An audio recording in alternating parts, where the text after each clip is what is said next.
now. It's the Finding Your Spine podcast with host Chase Spears. I guess made the news inadvertently. I mean, inadvertently is not the right word, but made the news back in 2023 in December when the Iowa government decided that they thought it was a wise thing to have a statue of the devil inside of their state capitol in the Christmas season. Welcome back, everyone, to Finding Your Spine, a podcast where we call men and women of moral principle to take a step out of the shadows, and we encourage them to put the truth to work in your lives, leadership, workplaces, and business. I'm Chase Spears, and today I'm joined by Michael Cassidy, a man who I'm really excited to talk to, a man who I have followed in the news for several months, and I think you'll find this a very fascinating profile in moral courage, a man who is willing to take great risks and to do so boldly. Mike served as a naval pilot for 11 years, flying F-18s out of Virginia and T-45s out of Mississippi. He now also serves as a civilian instructor pilot for the Navy Reserves in Meridian, Mississippi. A former Republican congressional candidate, Mike found himself in the news in 2023 for tearing down a statue to Satan in the Iowa state capitol, something that I'm very interested in hearing much more about. And in response to his stand for Christian and conservative principles, Mike stood up to a barrage of attack by a George Soros-funded prosecutor. Not only that, but also he stood boldly against the Biden Pentagon. Currently, Michael also serves as the president of Stand With Warriors, an organization that provides advocacy and legal defense support to Christians in the military who are being persecuted for their faith. A man of true principle. Mike, I'm really excited about having you on today. Thanks for coming. Yes, sir. I'm glad to be here. So let's get started by talking a little bit about who is Michael Cassidy behind the headlines. Who's the guy? I'm a Christian. As the bio said, I guess made the news inadvertently. I mean, inadvertently is not the right word, but made the news back in 2023 in December when the Iowa government decided that they thought it was a wise thing to have a statue of the devil inside of their state capitol in the Christmas season. And, just like millions of other Christians, it struck me the wrong way. But I ended up being the person who went up to Iowa. I live in Mississippi, and I tore it down. And so that's, the more recent me. Before that, as the bio said, I flew F-18s in the Navy for a while. Then I moved to Mississippi. I was stationed here back in 2016 to be an instructor pilot. And then I got off active duty, about 4.5 years ago now, and transitioned to being a reservist, still in the Navy, still teaching students how to fly T-45 jets. As my experience has been, there's never a bad day when you're able to fly. No. So tell me, this is really fascinating to me. We have so many people, especially people of Christian faith, who will say, I see this symbol, I see this statue, I see this thing in the public square, and it shouldn't be there. You actually did something about it. So I'd like to know a little bit more about what was the undergirding of the boy who became the man who would see this and say, not only is this wrong, not only am I willing to say it's wrong, but I'm willing to do something about it. Unlike so many who just kind of wring their hands and say, woe is us. What made you into the person that actually does something about it? That's a good question, and I don't have a perfect answer to that. I think when I saw that they had the statue up there, just again, like millions of Christians and even non-Christians, just anybody that doesn't like the devil, which should be everybody, that it's stuck with me the wrong way. And I guess, I've seen, just like so many other people, our country kind of slowly going downhill. And I think that same sort of looking at what was once a a moral, a Christian, a strong country, where, we had similar beliefs, we had kind of a shared purpose. We had an understanding of what it was to be an American, that our institutions, that they promoted merit instead of promoting DEI, that it seemed like our government, it wasn't perfect, but at least it would have our back, and it would look after the interests of Americans instead of, not Americans or people that are, opposed to the values of our founding fathers, for instance. And so seeing our country going downhill is what led me to run for Congress back in 2022, after I got off active duty. And I think it's a similar mindset, really, that led me last year, or I guess now a year and a half ago, to go up to Iowa, that I saw something horrible going on, and whatever, I guess, restriction or thing that makes a lot of us, and me certainly, in many cases, hesitate to step forward. In Scripture, in Proverbs, I can't remember which chapter, but 22, 23, something like that. There's the proverb about that the slothful man will say, "There's a lion in the streets, so I can't go outside." And the lesson that is taught there is we can't just use an excuse of, oh, there might be some danger, we can't do anything. And beyond that, it's not just we have to go outside. We have to go outside and we have to fight that lion. And that's something that I've, over the past year or so, has been a true benefit, I think, from the falling out, shall we say, of what I did in Iowa, is that I think a lot of people see that boldness and are more willing to, find their spine and stand up for what they think is the right thing.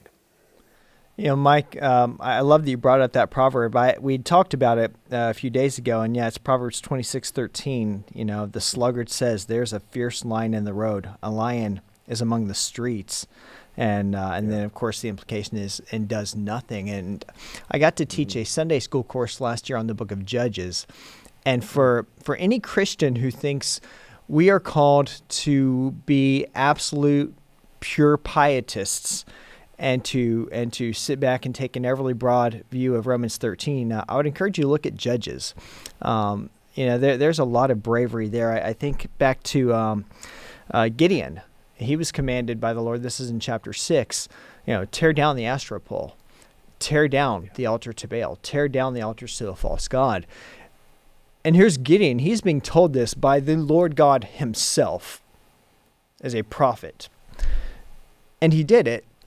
But even he felt the need to do it under cover of darkness because he didn't want to be seen in the daylight doing this. He didn't want to have to face what would come. And he'd been told by the Lord God to do it. And we don't have the Lord speaking to us prophetically like this in this epic, but we still know what is right. And this kind of gets to something that I frequently think about, is this sense of over pietism, where we are supposed to abandon the stewardship mandate kind of Genesis 1 and 2 and say, almost inshallah, the Lord's will take care of it. But we're still called to stand and to be active in society. Oh yeah, absolutely.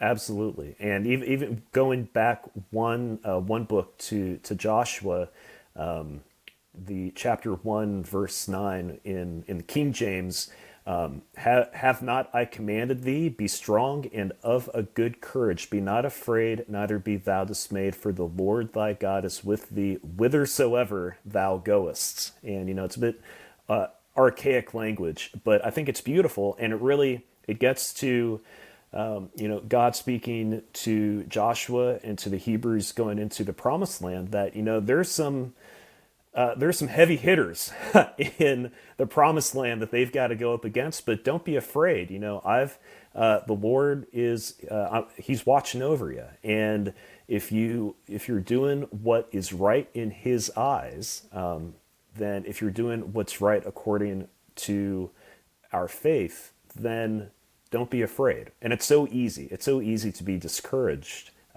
especially because in today's modern, much more secular, and in many cases anti-Christian world, there's so many things that are saying, no, don't do that. Don't stand up for your beliefs. And we have to, yeah.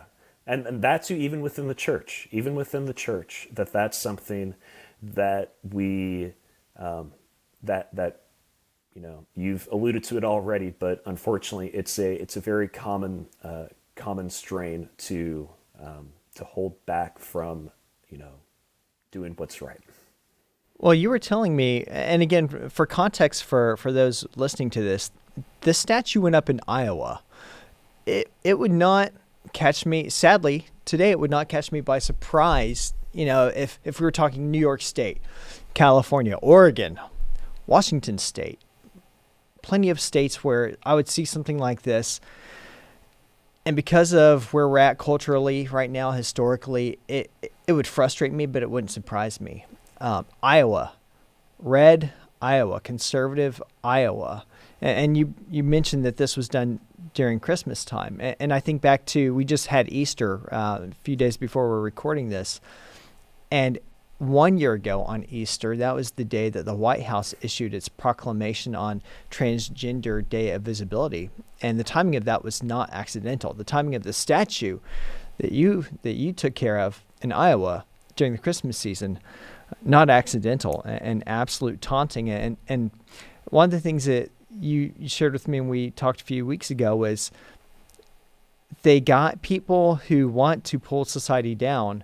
They use our own arguments of religious freedom against us. Can you expand on that a little bit? Sure. And it's there's dissent within Christian circles on the proper role of religion, Christianity in public sphere. And I think there's been a loss of understanding. And I mean, certainly I'd say 5-10 years ago, I didn't have the best understanding, but that there's the idea that you've got the church, but there's also the government, and the government and the church both are under the kingship of Christ. Ultimately, all power is given to him in heaven and on earth, and that's all power, all authority everywhere is given to God. And that there's certainly distinct spheres in what, certain things that belong in each sphere. So we're not going to have the mayor or the governor, baptizing people or, giving out communion or the Lord's Supper. And also you're not going to have a pastor or minister, sending somebody to jail.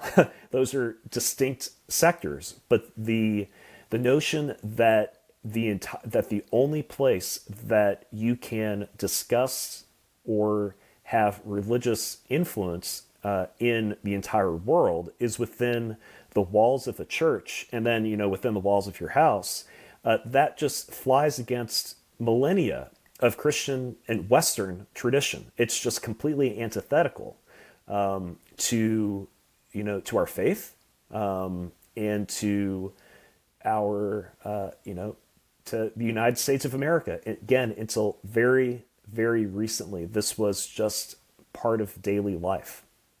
Yeah, it's kind of like I hear people say, and a lot of people I know in the church, not all of them, but I know some in the church, you probably do as well, who say things like, well, I don't want to get involved in politics. I'm not interested in politics. And my reply is, well, politics are interested in you. And you were placed in this point, in this time of history in which the Lord and his common grace and his abundant common grace here to America allows you to have a voice in the civic process. And I argue to not use that is right on par with the parable of the talents, in which Christ gives, 1 talent to one servant, and 2 talents to another servant, and 5 talents to another servant. And the servant who received the least said, well, I don't want to risk anything, so I'll just bury it. And of course, we saw our Lord Jesus Christ did not approve of that way of thinking. Man, yeah, we could go deep into theology here, and if we'll see how much time we have at the end, because I want to get a little bit more into that day that made you a news icon and a hero in my heart. You fly up to Iowa, you live in Mississippi, you see this thing. Kind of walk us through from the time you get out of the car. They're outside the grounds of the state capitol, through the end of the event. What was going through your mind, and what was that day like? Sure. So to take just to go back a few days, I think the devil statue was up for about a week before anybody outside of Iowa knew anything about it.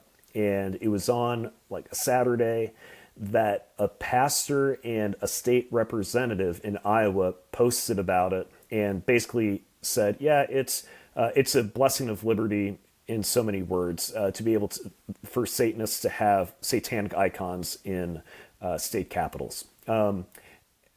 Essentially, yeah.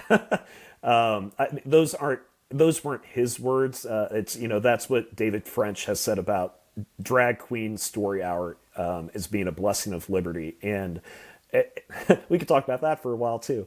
So that's what made the story go viral, and then there's big protests. People were calling into Iowa. The governor had a prayer session in the rotunda, and I just assumed that it would be taken down because, okay, there's attention on it. This is obviously bad. Let's take it down. But it stayed up. And so that Wednesday afternoon, I bought a plane ticket to Iowa, got up there late Wednesday night, and then Thursday morning walked over to the state capitol. And, I certainly had, thought about what I might do, but I didn't know hopefully it was just going to be gone by then. I didn't know if there were going to be protesters there, if there were going to be Satanists, cops, whatever. I wasn't planning on doing, fighting anybody. But I get there, and there's one man there, a Roman Catholic who was praying the rosary, I think, or praying something silently. He'd been there for a week, I guess. Nobody else is there. And, the statue is about, 5 feet tall, something like that. And just seeing it in person, it was obviously manifestly evil. And even if the Satanists, they don't really believe in the devil, that the devil, he's a lot wilier than these troll Satanist people. And he knows what sort of evil it can be used for. And so I saw it, and, I thought for a minute or two, kind of walked around and thought, and, what it came down to is I asked myself, on the day that I meet Christ, what answer will I have if I walk out of this building right now and let that thing be standing? And I didn't want to have to, quite simply, I didn't want to have to answer that I was too afraid to do what was necessary at that point. And so I went over, and I've seen a bunch of memes and AI things that people sent me, and I didn't bring a sword or anything or an axe. And no, I ripped the head off of it, tore it up a bit. The thing was, I think, a good there's some good symbolism, ironically, in that the thing was just made out of pool noodles and cheap. It was cheap material, very, very cheap. And the symbolism there is that that's really, the devil is a lot scarier in our minds, perhaps, than if you stand on the word, you use the full armor of God, which, our armory is the word of God, is scripture. And if you are secure in your faith, then, the devil can't really do all that much to you. And that's what I found when I actually touched the thing, and it was just cheap material. So I I went out to a garbage can to throw the head out there, outside in a dumpster. There weren't any trash cans inside. And then I went back to the security entrance and I said, hey, this is what I did. And they're pretty, relaxed about it, I guess. They called over some cops after a few minutes, and I had a very professional interaction with them. And after about 30 minutes or so of talking with them, they couldn't get in contact with the Satanic Temple, so they let me go after I gave them my driver's license and whatnot. And then they called me back 20 or 30 minutes later to give me a citation, like a traffic ticket citation, essentially, for a misdemeanor, and then sent me on my way, and the rest is history. And so you get, a minor piece of paper from them, but the Navy took a whole nother position on it. Yeah, you could say that. So the Navy, they, immediately they said, well, we're gonna do an investigation and look into this. And and so there are twofold things. One, they, so they did the investigation, and one of the things that was pretty absurd is that they, in their investigation, they looked at the fact that another group did a fundraiser, or set up a fundraiser, like a Give, Send, Go, or I think it was Give, Send, Go, right after. And they used that to say, without asking me any questions about this, that I had pre-coordinated with other groups to do this. And so that's one thing. And they looked at my Twitter history, and which included things such as praising Mike Johnson, Speaker Johnson, for standing up for, he did something pro-Christian a month or so before. I quoted Thomas Jefferson in something that he said that was pro-Christian.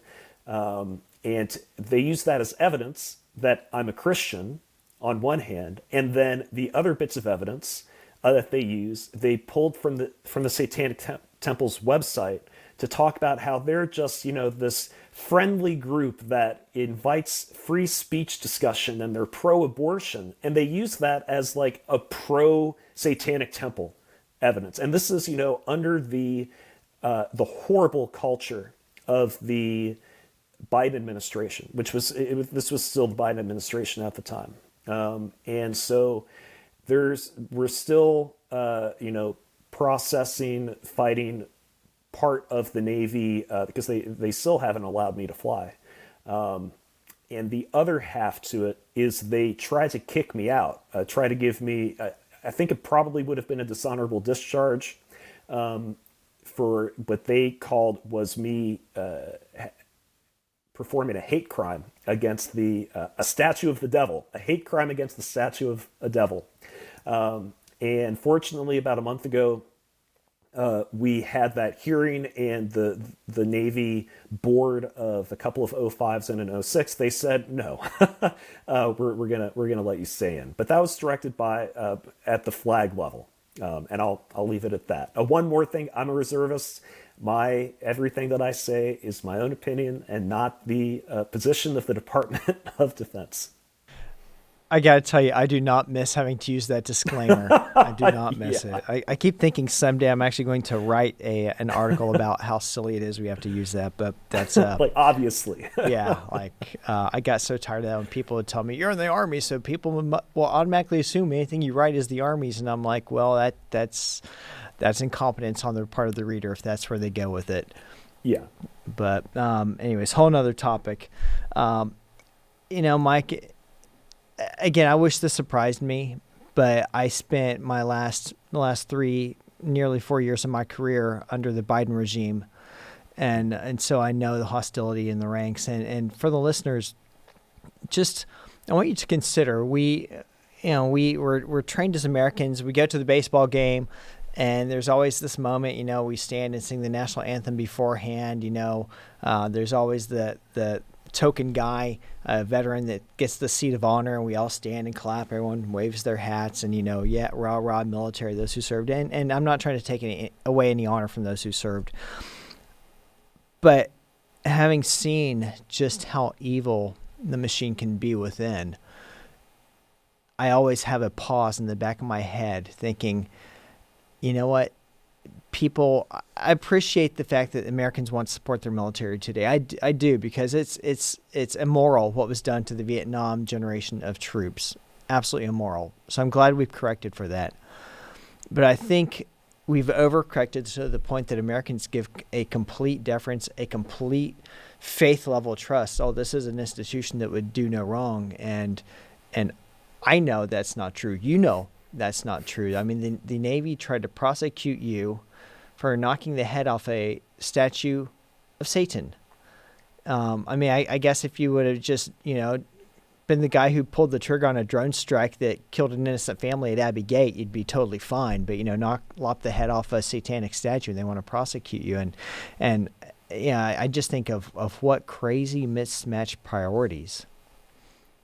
There was an admiral, I think it was an admiral maybe 2 years ago, that they gave, and they made this big public affairs spectacle of it. They gave a commander, that's a 05 lieutenant colonel equivalent for the Army or the Marines or Air Force, that they gave this test pilot some big award, and basically the only thing that they had done is that they had decided to pretend to be a woman. It was a man pretending to be a woman, and they're getting an award for it. And it's just the most absurd things that are promoted. And it kind of goes back to why I ran for Congress, was that I saw this stuff going on and I couldn't believe it. Like you said, so much of America, that especially post 9/11, had so much unity and pro-military, and we saw all of the sacrifice of everybody that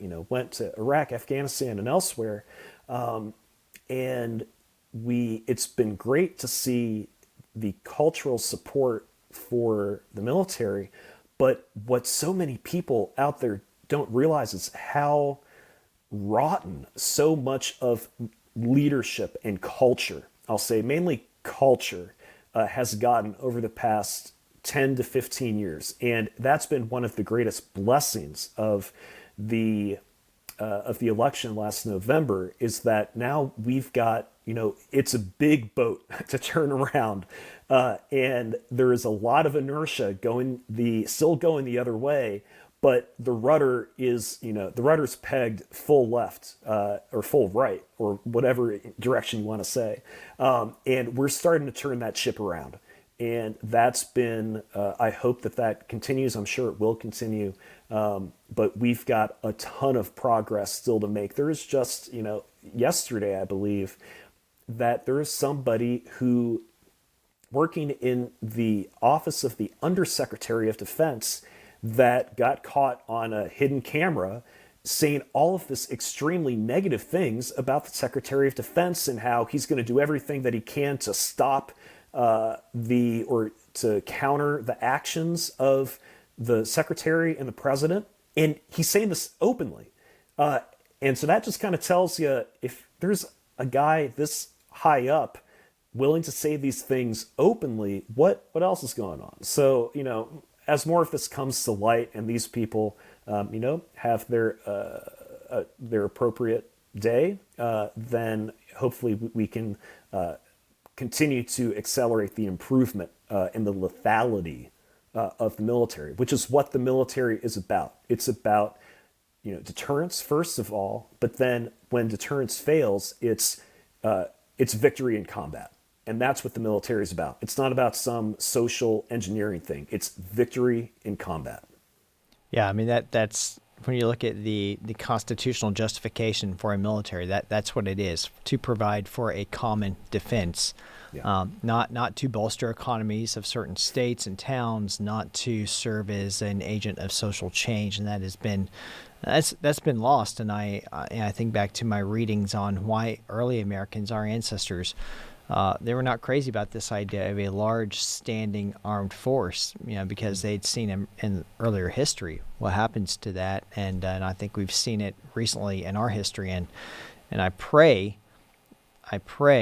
that can be turned around. But as you said, there's a lot of inertia behind that, and so I want to put the car in reverse real quick and go back and ask, what is it that makes so many people who share our faith commitments, even legislators, governors, what makes them so fearful of just doing a basic right thing? Like the day that the governor had his prayer event there in the Capitol, that statue shouldn't have been there. It should not have remained.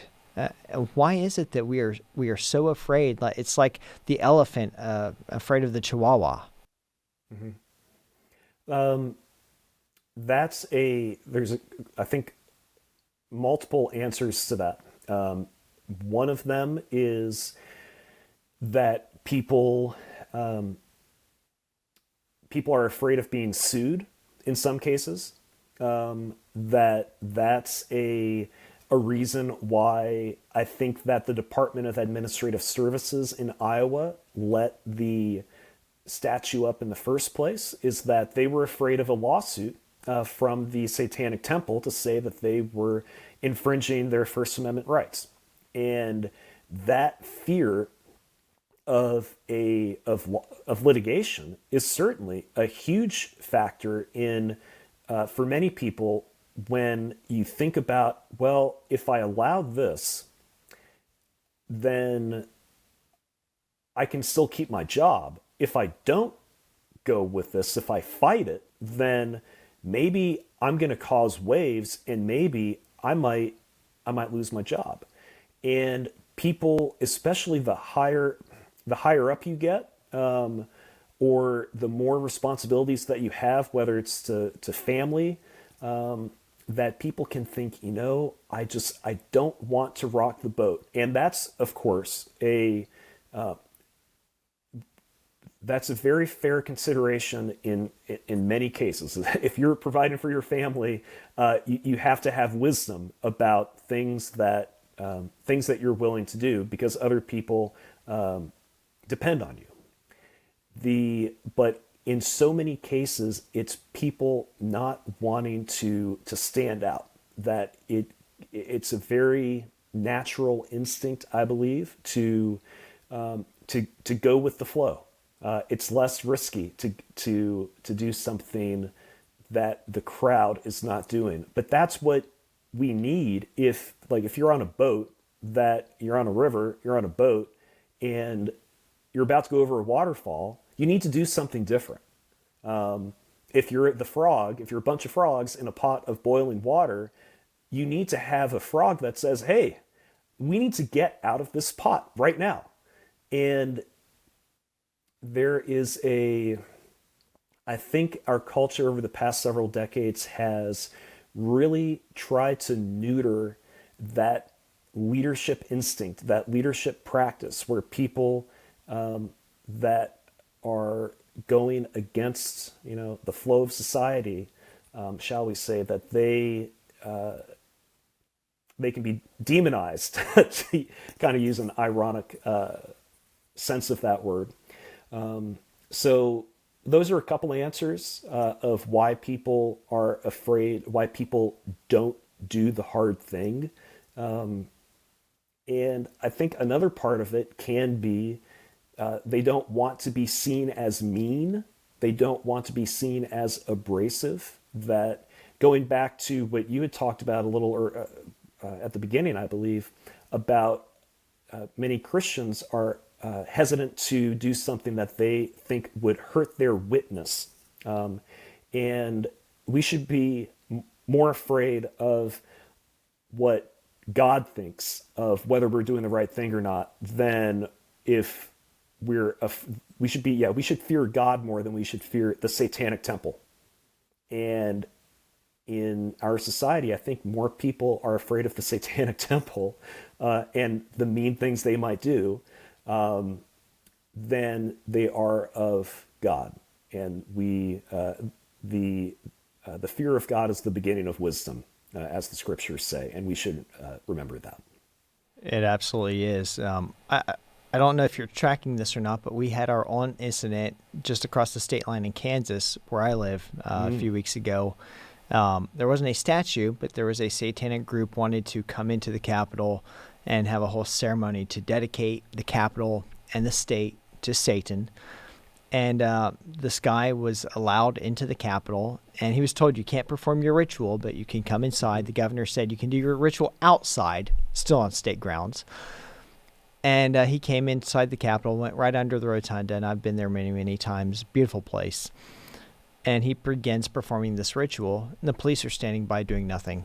Everyone's standing around doing nothing. It took one young man, Marcus Schroeder, to decide, okay, I'm going to do something about this. And he went and just grabbed the paper out of the guy's hand. And the police had the audacity to charge him as well as the Satanist who assaulted him and was breaking the law by doing this ritual anyways. And I look at a guy like Marcus Schroeder, a very young man, physically not a large guy, not certainly imposing against a 6'5" or higher, probably close to 300-pound man. And I think, but he was the one who was willing to stand among all the other people in the Capitol, including the police officers. He was the one willing to stand. And it just shows that, courage is often in short supply, and we are in one of those times now. It's like leadership is viewed as a risk. We have this culture that talks about leadership a lot. There are all these even leadership training programs and leadership degrees, and we're told that be a leader and be authentic. But society at the end of the day really does want you to just go along, just get along. Don't ruin your winsomeness. Be nice, be polite. And so it's just such an encouragement to me when I see guys like Marcus, when I see guys like you, who are willing to step aside and say, no, this is wrong. We don't just say it's wrong. We do something to stop the wrong, because that's the right thing to do. And so that's one of the things that drew me to your story, because I thought, how many people walked past that and did nothing, but you did something about it. And you've had to deal with some issues since then, and I know some you're still adjudicating. But I want to also make sure before we go out here to tell about the support you've got. You've got some people who spoke out for you at the national level. I mean, when you take a stand, there's risk, there's frustration, but there's also a lot of people you wouldn't expect rally to your side. Yeah, I had no expectation of anything after I did what I did. I thought there's a chance that they might just take me to the county jail. I'd get a phone call, and that would be that. And with nobody knowing, other than my family and friends knowing what happened. And what ended up happening was just a tremendous amount of support, both at from some senior political figures, from some religious leaders, from people in the community, and just regular Christians, regular Americans, people willing to, whether it's donate to the legal fund that I had, whether it was just offering prayers. And that is, truly one of I've come to appreciate more and more the last year and a half, the power of prayer and what it means, both praying for others and having others praying for you. And it's been, it was, almost overwhelming and very touching, very moving, seeing this outburst of support. And I think it, not because of me as any individual, but more of the idea of what I did and the action that people have been so hungry to see. They've seen all the same evil that we've seen, and they see it continuing to progress and progress, and they want people to take action, but it's tough. It can be tough to take action, and that having people, whether what I did or what Marcus did in Kansas a few weeks ago, it inspires people. And one of the greatest things that came from it is that even though Iowa made the wrong decision in 23 and they allowed that statue to go up for 10 days until I went up there, they initially, in 24, they initially approved it again, believe it or not. But the people in Iowa, whether it was the Christians, other politicians, that they said, no, we are not going to tolerate this again. And they, I don't know the full story, but they worked with I believe the governor's office, and the Department of Administrative Services, and they got it taken down before it even got, or they revoked the permit before they were able to do their satanic rituals in the Iowa state capitol. And so, what I think the lesson that people can learn is, it's become a little bit of a trite saying in recent months that I've noticed, that you can just do things. But yes, you can just do things. And nothing, like, if we don't act, then bad things keep happening. And that it's not, like, one of the things that God lists as a thing that he hates is sloth, is, laziness. And that we, it is our mission as Christians. I mean, once you've gotten salvation, justification, we still have to strive for the kingdom of God. We can't, it's not just, oh, great, I'm going to heaven. No, we have to fight for God's kingdom. We have to be active. And that's something that I really hope that the people that are watching or listening to this can take away, is that we are not called to be inactive followers of Christ. We're not called to be inactive members of our political community, of our government, of our society. We're called to be the light of the world. We're called to be active Christians that are trying to make our families, our communities, our churches, our governments better places to live, to thrive, and to honor God. I think that's about the perfect wrap up. We could do this for a long time to come, but we're at time. So, Mike, I'm going to ask you, where can people learn more about you, follow your continued work? My main social media, it's on X. I've gotten used to calling it X by now. Yeah. And it's just my name, Michael Cassidy. All right. And anything else about the foundation? Yeah, Stand With Warriors. We, as you gave in the intro, we are a group that is dedicated to providing legal defense for people that, similar in my situation, service members. And we're looking to expand that probably, but for people that are being persecuted for their religious beliefs, there's a case, for instance, in Idaho, where there's a major that somebody didn't like that he said in his unit, in his Army Guard unit, didn't like that he had said publicly that he's in favor of what the Bible defines marriage as, and he got his command stripped from him. There's all sorts of religious accommodation requests that have just been flat out denied, 100% denial rate within the military, and there's other policy advocacy that we're starting to work on as the administration continues to fill the Pentagon with its people as opposed to holdovers from the last administration. So we'll have more to say with Stand With Warriors in the coming weeks and months, I'm sure. All right. Well, I'm excited about it, and I will be watching closely. And if y'all have any big events on that, please let me know.